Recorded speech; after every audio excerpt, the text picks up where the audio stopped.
de repente, né, do nada, aparece a cessão de uma carteira de dívidas podres do Banco do Brasil para o BTG Pactual. Um negócio que apareceu pronto, ninguém sabia que isso ia acontecer, zero de transparência, essa coisa toda.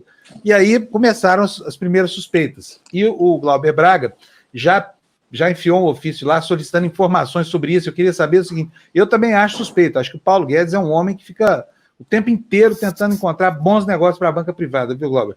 Mas o que foi isso aí? Por que você estranhou essa transação? 2 bilhões e 900 milhões, né? Quase 3 bi, né? É isso. Panus, primeiro, bom dia. Obrigado mais uma vez pelo convite. 370 milhões é a negociação. Agora, 370 milhões para uma carteira de crédito de 2,9 bilhões de reais. E aí tem várias perguntas que têm que ser feitas nessa história.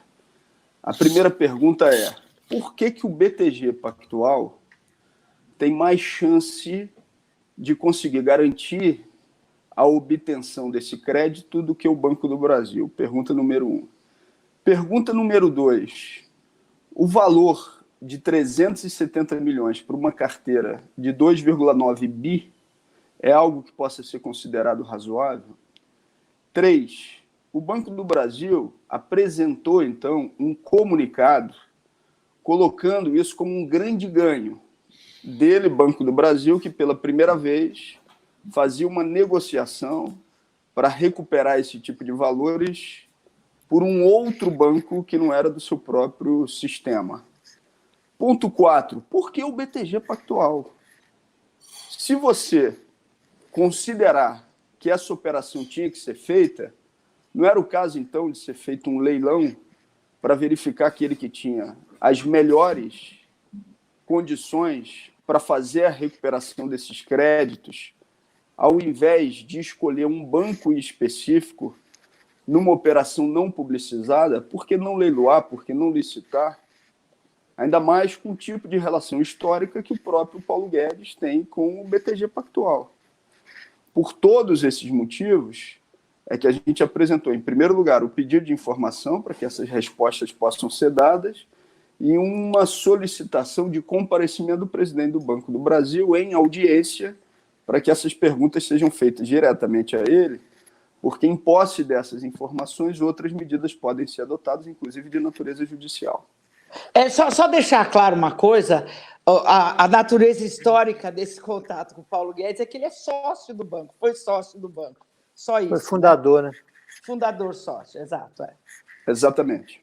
Perfeito. O deputado, é uma coisinha à toa, sem importância nenhuma. Desculpa perguntar, por que não a opção de uma representação direta, acionar o Ministério Público e abrir logo uma investigação? Porque os elementos que o senhor acaba de relacionar aqui deixam mais ou menos explícito que rotineiro não é, e legal bem menos. Pode ser uma consequência direta, inclusive, da primeira medida que foi adotada. Solicitado o pedido de informação.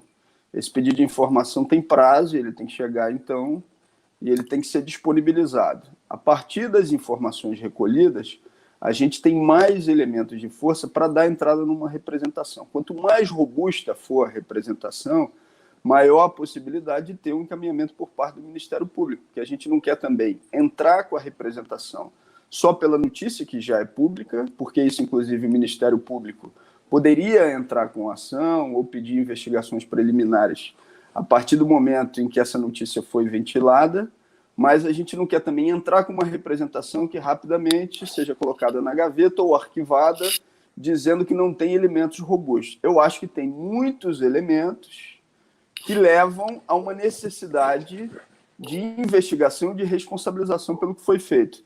Mas quanto mais informações a gente tiver para consolidar essa representação, a gente considerou que seria a melhor tática para garantir uma investigação e um desdobramento que seja concreto.